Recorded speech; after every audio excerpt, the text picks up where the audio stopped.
बोलो जयकारा बोल मेरे श्री गुरु महाराज की जय।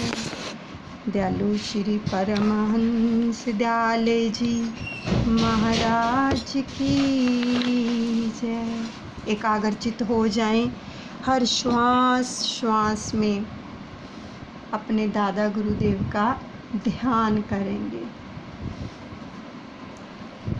और आगे की जीवनी श्रवण करेंगे। सुरूरे जिस्मानी सुरूर वह है जो हवा से जाहरी यानी ज्ञान इंद्रियों और कर्म इंद्रियों के ज़रिए से हासिल होता है। मसलन मीठा संगीत कान की आकर्षक, इंसान व सुंदर वस्तुएं आँख की, और खुशबू अंबर व इत्यादि नाक की, और स्वादिष्ट व्यंजन जबान की। त्वचा की लज्जता व आसाइश है। जब कभी कई इंद्रियों की संतुष्टि एक वक्त में हासिल होती है तो लुत्फ़ भी दुगना हो जाता है। मसलन गवैया हो, सुरीला कंठ और देखने में सुंदर भी खाना हो, नमक मिर्च भी ठीक हो, बू बास घी अच्छी, जबकि एक एक वस्तु दो दो इंद्रियों की राहत ऐसी दिलकश होती है तो पांचों के एक जगह समूह का तो कहना ही क्या है। चूँकि दौलत कुल सुखों की ज़मीन है, दौलत कुल सुखों की ज़मीन है। रुपया पल्ले हो तो हर किस्म का सामान ऐशो उपलब्ध हो सकता है। ये दादा गुरुदेव जी के वचन है जो आप तक पहुंचाए जा रहे हैं। इसलिए इंसान की तलब में सख्त कोशा रहता है, लेकिन इंद्रियाई इच्छाओं में काम यानी ख्वाहिशें नफसानी बड़ी ज़बरदस्त है। जब इसका भूत सिर पर सवार होता है तो दौलत, सेहत, इज्जत, आबरू, जान, माल, दीन दुनिया सभी को उस पर वार देता है। देखो ये कितने सुंदर वचन आ रहे हैं। अगर किसी के अंदर काम यानी ख्वाहिशें नफसानी की बड़ी ज़बरदस्त काम वासना होती है, जब इसका भूत सिर पर सवार होता है, दादा गुरुदेव फरमा रहे हैं, तो ये दौलत, सेहत, इज्जत, आबरू, जान, माल, दीन दुनिया की सभी उसके ऊपर वार देता है। हालांकि तंदुरुस्ती, बकाए, जीवाणु और सुख भोगों की बुनियाद है। एक सेहत ना हो तो सब राहतें व ऐश आराम जो है कड़वे हो जाते हैं। अगर सेहत ना हो, कोई बीमार हो तो कुछ अच्छा नहीं लगता ना। कहते हैं ना, जान है तो जहान है। अगर सेहत ही अच्छी ना हो तो सब क्या है, कड़वा है, फीका है। मगर लज्जाए हिस्से यानी कि इंद्रिया सुख के चटखारों पर तंदुरुस्ती को भी कुर्बान कर देता है। जिस्म व दिमाग एक हालत में देर तक रहने से तकलीफ़ देह हो जाते हैं, लिहाजा उनकी तब्दील हालत से ही राहत होती है। और अनवाओं यानी कि भिन्न भिन्न के खेल तमाशे इसलिए राहत का ज़रिया होते हैं। आदत भी हसूले सुख प्राप्ति का बड़ा ज़रिया है। मसलन हुक्का, पान, चाय व अन्य नशों वगैरह की जबकि लत पड़ जाती है तो उनसे भी राहत हासिल होती है। कुछ हकीम कहते हैं कि महज आदत ही राहत की बुनियाद है। जिसे शय की आदत नहीं, उसमें ना राहत है ना सुरूर है। सुरूर दिमागी यानी कि दिमागी सुरूर वह है जो हवा से बातीनी यानी कि अंतकरण के वसीले से महसूस होता है। इसको राहत ख्याली भी कहते हैं। इसके दो ज़रिए हैं, एक आत्मा प्रदर्शन और दूसरा गुरुता व नेकी या परोपकार। इजहारे खुदी यानी कि तकबर, यह नहायत ही पुरजोर ख्वाहिश है जिससे आला दर्जे की राहतें दिमागी हासिल होती हैं। इसके बहुत से साधन हैं, राग, रूप, धन, बल, हुकूमत, प्रभुता, मान, विद्या वगैरह। तो इन वसीलों को मद भी कहते हैं। इनके मद से आदमी ऐसा मतवाला हो जाता है कि दीन दुनिया सबको बलाए तक ताक रख देता है। रोग यानी कि खुशलाऊ हानि। ऐसा सुरूर है कि आदमी खुद भी मसरूर रहता है और दूसरों को भी खुश करता है। इंसान ही नहीं बल्कि अक्सर हैवानात भी इसके असर से प्रभावित होते हैं। चूँकि इंसान ऐसे आदमियों की अक्सर कदर करते हैं, इसलिए यह भी तकब्बर का कारण होता है। रूप यानी कि खूबसूरती पर भी आदमी को बड़ा नाज होता है। इसके मद का मतवाला इंसान को ठुकराकर भी नहीं चलता और इससे आत्म प्रदर्शन का खूब मौका मिलता है। धन यानी दौलत की क्या बात है, इसके तो सब कदम चूमते हैं। यह क्या है कि जहाँ यह होता है वहाँ हर एक चीज़ सुलभ आना आसान होती है। राहतें, शारीरिक सुख के अलावा आत्म प्रदर्शन का सुरूर भी हासिल होता है, क्योंकि अहले दौलत अपने साथियों में सामान्य ख्याल किए जाते हैं। बल यानी ताकत, दादा गुरुदेव फरमा रहे हैं कि आत्म प्रदर्शन का वसीला है, क्योंकि ज़बरदस्त आदमी औरों पर गलबा हासिल कर सकता है। प्रभुता यानी हुकूमत से उच्चतम जरिया इजहार खुदी का है। दौलत, इज्जत, शोहरत सब इसके रोशनी में चलती है, इसलिए आदमी इससे प्राप्ति पर मिटा हुआ है। हुकूमत का नशा ही है, यगानों बेगानों के खूब कराता है, बेगुनाहों का कत्लेआम उचित रखता है, इंसान को बिला निर्भय जंग में तोपों के सामने ले जाता है। हुकूमत का ही जोर है जो इंसान को सरदार, सेनापति, मुखिया कौम या शहंशाह मुल्क बनाकर सिजदा कराता है। मान यानी नेकी, नेकनामी, खुदी, अहम की ख्वाहिश बड़े ही बारीकी तौर से पोरशिद यानी निहित रहती है। सब ख्वाहिशें सर्द हो जाएं, मगर नेक नामी की ख्वाहिश अक्सर दिल में बनी रहती है। कैसा ही वीतराग निस्पृह इंद्रियजित हो, एक लफ्ज़ खिलाफे शान कह दीजिए तो आग बबूला हो जाएगा। अगर इंसान खुद नहीं जानता कि उसमें यह ख्वाहिश बाकी है, हालांकि दिन के पर्दे में छिपी रहती है, इसलिए इसका दूर करना कठिन काम है।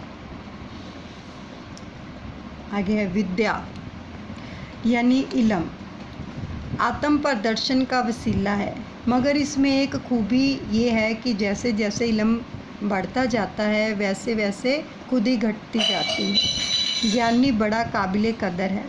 राजा की अपने मुल्क में ही कदरों मान सम्मान होता है, आलिम जहाँ जाए वहीं इज्जत पाता है।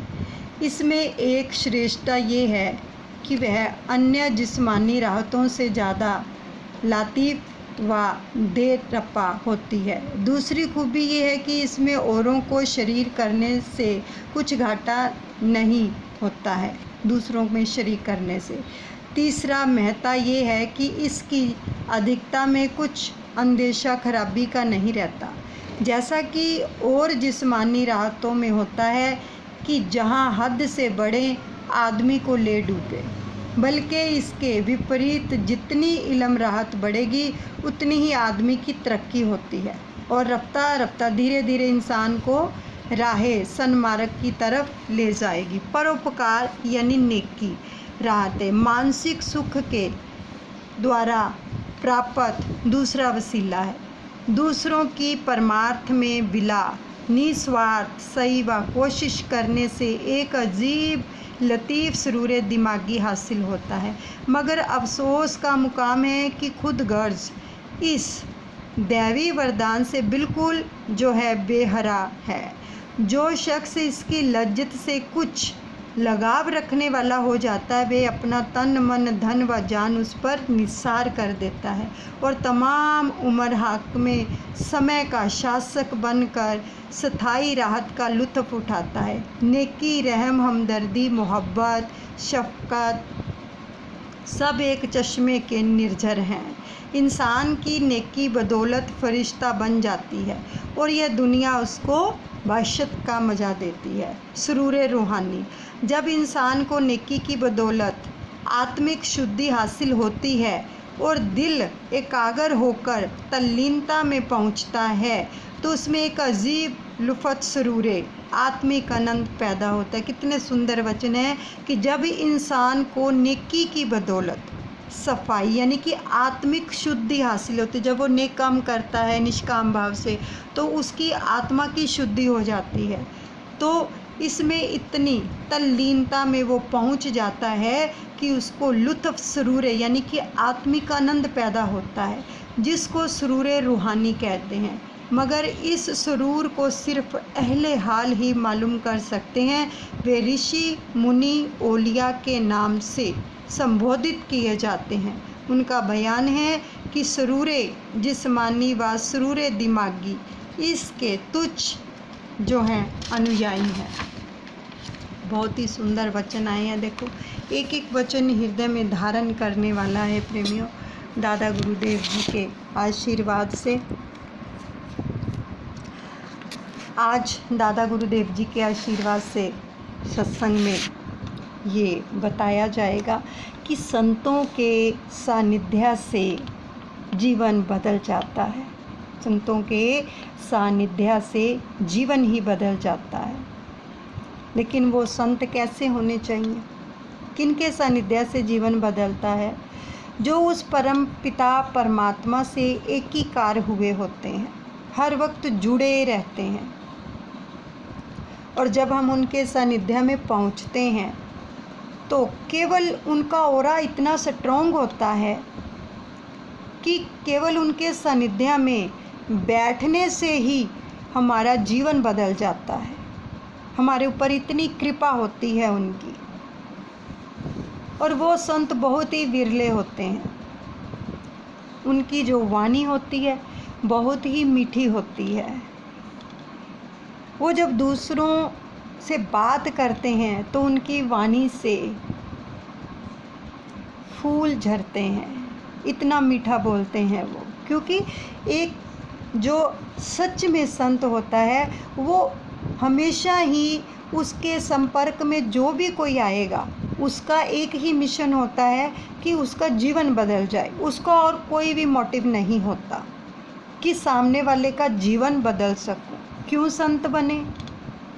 क्यों संन्यास लिया? क्यों शरणागति प्राप्त की? क्योंकि ये प्रभु की सेवा करने के लिए, ताकि हम उसके बनाए हुए बंदों की खिदमत कर पाएँ। संत का जीवन जो होता है बहुत ही स्वच्छ होता है। हमेशा उसका ध्यान दूसरे वाले के जीवन पर होता है कि किसी न किसी तरह से इसका जीवन बदल दिया जाए। देखो, संत कबीर जी हुए हैं, कितना प्रभु से जुड़े हुए थे, कितना कि जब उनकी बेटी जो कमाली थी उसकी शादी थी, घर में पैसा नहीं था क्योंकि एक जुलाहे का काम करते थे। तो क्या किया कि घर में तो शादी रखी हुई है लेकिन आप एकांत में चले गए और प्रभु का सिमरन करने के लिए कि प्रभु आप जानो आपका काम जाने। और जो भी उनके द्वार पर आता था किस प्रकार से उसके दुख को दूर कर देते थे। केवल एक र बुलवाकर, पूरा राम भी नहीं बुलवाते थे, केवल आधा र बुलवाकर।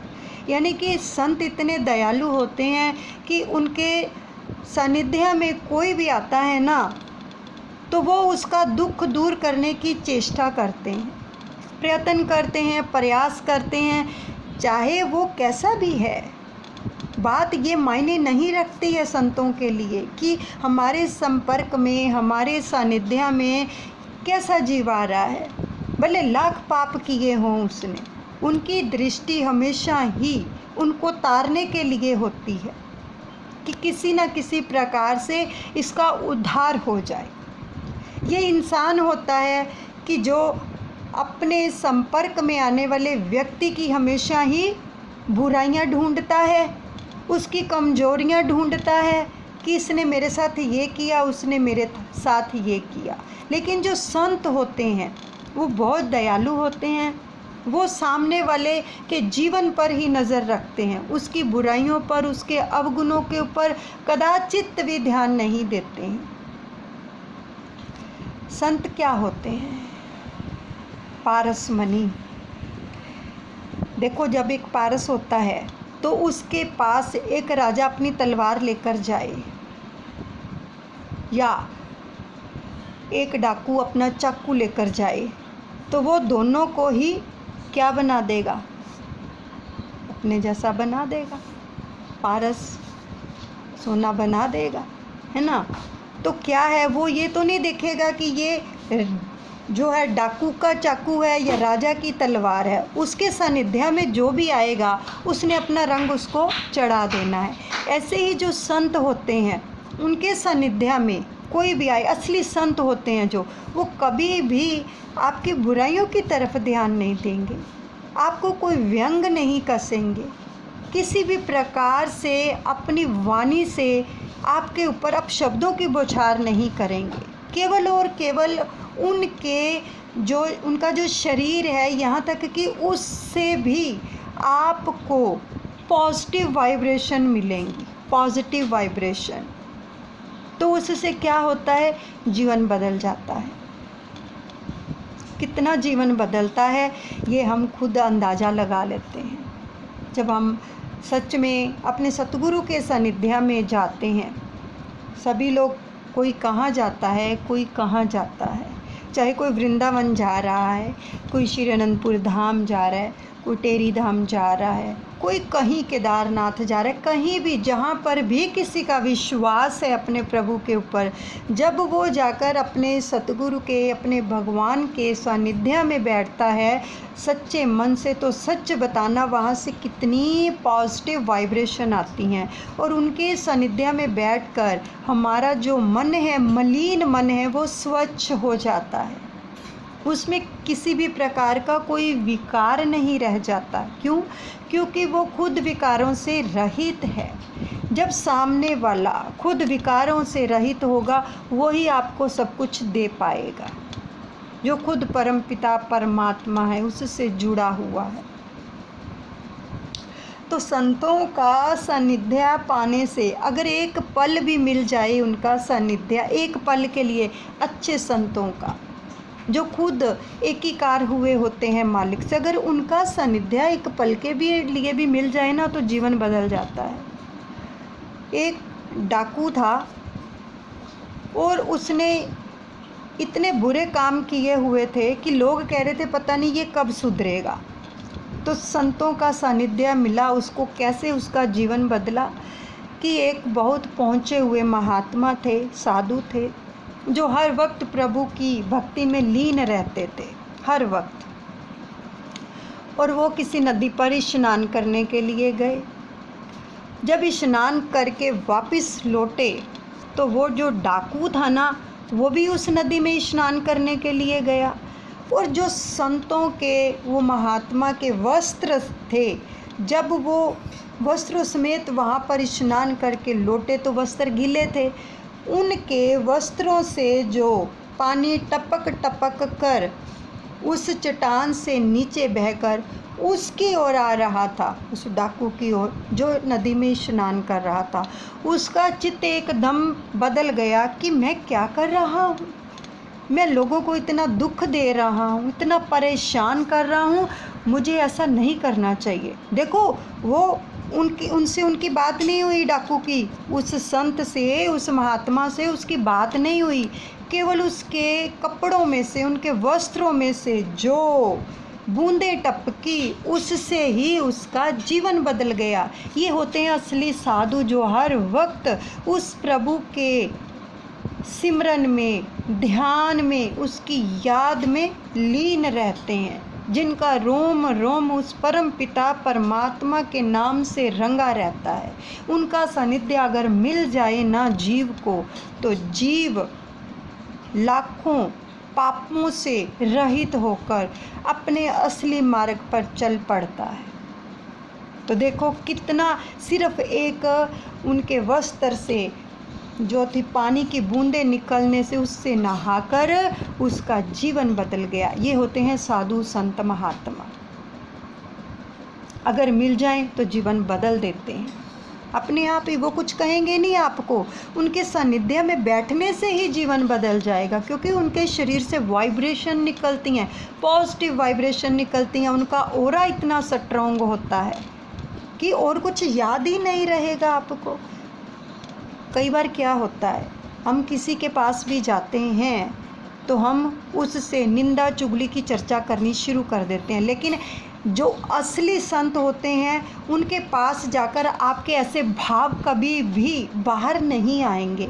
उनके सानिध्य में जाकर आपका मन शीतल हो जाएगा और प्रभु से मिलने के लिए तड़पेगा कि हम क्या कर रहे हैं। हम अपना एक एक श्वास गवा रहे हैं, कीमती श्वास। उनका सानिध्य में इतनी पावर होती है, कितनी शांति मिलती है। श्री परमहंस दयाल जी के श्री चरण कमलों में जब हम बैठते हैं, आप सभी श्री अनंतपुर धाम जाते हो, श्री शांति भवन में जब बैठते हो जाकर, तो सच बताओ मन को कितनी शांति मिलती है। उनका चेहरा ही इतना नूरानी है कि देखकर दर्शन करके सरूर चढ़ जाता है आत्मा को। क्यों? क्योंकि वो खुद परम पिता परमात्मा है। केवल देखो स्वरूप पड़ा है सामने, वो अभी क्या है, हाजिर नाजिर हो तो बात और है, लेकिन उनका स्वरूप ही है, उसमें इतनी पावर है। कितनी पावर है उनके स्वरूप में। केवल उनके सानिध्य में बैठने से, दादा गुरुदेव के सानिध्य में बैठने से ही हमारी आत्मा आनंदित हो जाती है, हमें सुख मिलता है, शांति मिलती है, और सच में दिल करता है बैठे ही रहें और सुंदर मुखड़े का दीदार करते ही रहें। मन कितना भजन में लगता है, क्योंकि उन्होंने 16 साल दिगंबर अवस्था में रह के तप किया है। एक एक श्वास में अपने इस तन की परवाह नहीं की, सर्दी गर्मी की परवाह नहीं की, कोई जंगली जानवरों की परवाह नहीं की। इतना मस्त रहते थे, मस्त फ़कीर हैं वो, मस्त। इसलिए तो उनको अवधूत बाबा के नाम से पुकारा जाता है, हापू बाबा के नाम से पुकारा जाता है, रोडे बाबा के नाम से पुकारा जाता है। वो इतने मस्त फ़कीर हैं। अभी हम जब श्री टेरी धाम गए, अभी दर्शन करके आए हैं, तो वहाँ पर उन्होंने बताया कि यहाँ पर जो मुसलमान रहते हैं, उनके जो बच्चे हैं, अगर उनको बुखार हो जाता है ना, तो बाहर से उनकी चौखट पर ही माथा टेकते हैं। देखो कितनी कृपा है मेरे हापू बाबा की, दादा गुरुदेव की, कि उनकी चौखट पर ही माथा टेकते हैं, बुखार उतर जाता है। तो सच बताओ कितनी पावर है उनके अंदर, कितनी शक्ति है। केवल चौखट पर सर झुकाने से ही सारे मसले हल हो जाते हैं। यह फ़कीर हैं जिनके नाम का उच्चारण करने से हमारी आत्मा भी आनंदित होती है। और मेरे दादा गुरुदेव जैसा ना कोई हुआ है ना होगा। इतनी कृपा करते हैं। केवल दादा गुरुदेव का जो नाम ही उच्चारण करता है उसको इतनी बरकतें मिल रही हैं। देखो हैं वो मुसलमान, मानते अल्लाह को हैं, लेकिन चौखट पर नमस्कार करने से उनके दुख दूर हो रहे हैं। तो बताओ कितनी पावर के मालिक हैं। तो इसलिए हम बहुत ही सौभाग्यशाली हैं कि हमें ऐसे संत सतगुरु की चरण शरण मिली। हमें फैज़ उठाना चाहिए, इन सब चीज़ों से दूर हटना चाहिए। हमें निंदा चुगली, चोरी, यारी, छल, कपट, झूठ, इन सब चीज़ों को छोड़ देना चाहिए, क्योंकि ये ऐसे हमें सतगुरु मिले हैं जिनके सानिध्य में बैठकर हमारा जीवन बदल रहा है। कितना देखो कितनी कृपा हो रही है हमारे हर सुख के लिए, हर सुविधा के लिए, मन की शांति के लिए, आनंद के लिए कितने प्रयास करवा रहे हैं, कितने प्रयास करवा रहे हैं। अभी जो कल दोपहर को दादा गुरुदेव जी के आशीर्वाद से, कल शनिवार है और 21 मई है कल, ठीक है, और कल दोपहर को जो साधना शुरू होने जा रही है, श्री रामचरितमानस जी का पाठ उन सभी बालक बालिकाओं के लिए जिनको विवाह शादी के लिए जो है नारायण हेल्प की ज़रूरत है। और अगर कोई चाहे कि मेरे मन में प्रभु के प्रति तीव्र प्यार उमड़े और मेरे मन के अंदर उनसे मिलने की प्यास जगे, तो वो भी यानी कि हर कोई हर कामना को लेकर ये इस पाठ से जुड़ सकता है। रात को श्री गुरु महिमा का पाठ हो रहा है, दोपहर को श्री रामचरितमानस का पाठ हो रहा है। और जो बच्चियां अपने ससुराल में, उनके ससुराल के साथ संबंध नारायण नारायण है, अगर वो भी 40 दिन श्री रामचरितमानस का पाठ करती हैं तो माँ सीता का आशीर्वाद उनको मिलेगा। जिस प्रकार से देखो माँ सीता के जीवन में कितने दुख आए, कितनी तकलीफ़ें आई, है ना, तो उन्होंने कितने सुचारू रूप से वहीं पर अपने ससुराल में रहकर ही उनको निभाया और अपने पति का प्यार पाया। उनको बल मिलेगा, उन बच्चियों को बल मिलेगा।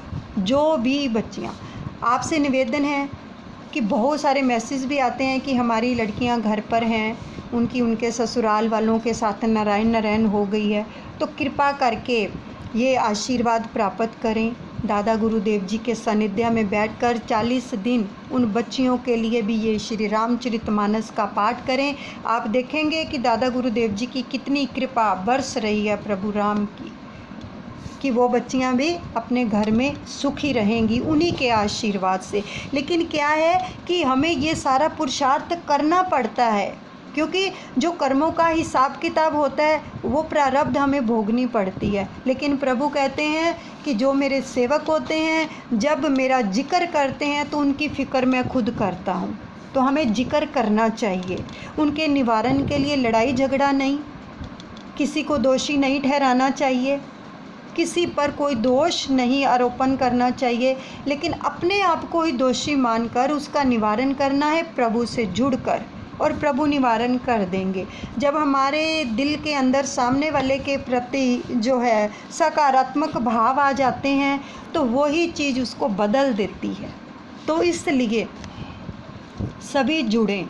ये बहुत बड़ी एक परोपकार और निष्काम सेवा है। अगर आप किसी को बता भी देते हैं, किसकी लड़की घर में बैठी है कि इससे जुड़ो, श्री रामचरितमानस का पाठ हो रहा है, उनकी लड़की अपने ससुराल चली जाएगी, उनके आपसी संबंध जो हैं प्रेम और विश्वास से परिपूर्ण हो जाएंगे, तो जो वो तो ब्लेसिंग देंगे ही देंगे उस परिवार वाले, लेकिन जो विधाता की कृपा उतरेगी उसका तो अंदाज़ा ही नहीं लगाया जा सकता।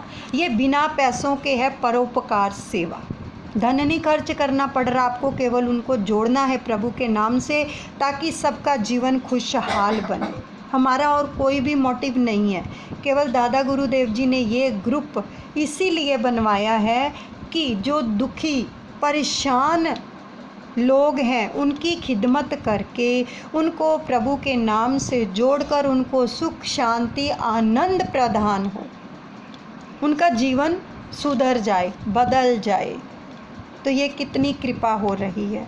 तो इसलिए आप सबसे करबद्ध प्रार्थना है, जो भी प्रेमी कल श्री रामचरितमानस के पाठ के लिए जुड़ेंगे, 3 बजे स्टार्ट होगा। दादा गुरुदेव जी के आशीर्वाद से जल लेकर बैठेंगे और साथ में मोली ज़रूर लेकर बैठेंगे, ठीक है।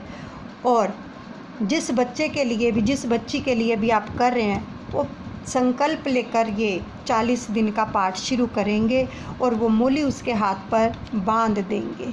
अगर बच्चा बाहर रहता है तो उसको कोरियर कर दो, आजकल तो सब कुछ ही सुविधा उपलब्ध है, ठीक है। गिफ्ट भी तो हम भेजते हैं ना अपने बच्चों को, बाहर जो फ़ॉरेन में उनको भी वहाँ पर भी भेज देते हैं। तो ये तो प्रभु की कृपा है, उन तक पहुँच जाएगी अपने आप ही, ठीक है। तो इस प्रकार से जुड़कर दादा गुरुदेव जी का सानिध्य प्राप्त करें। रात को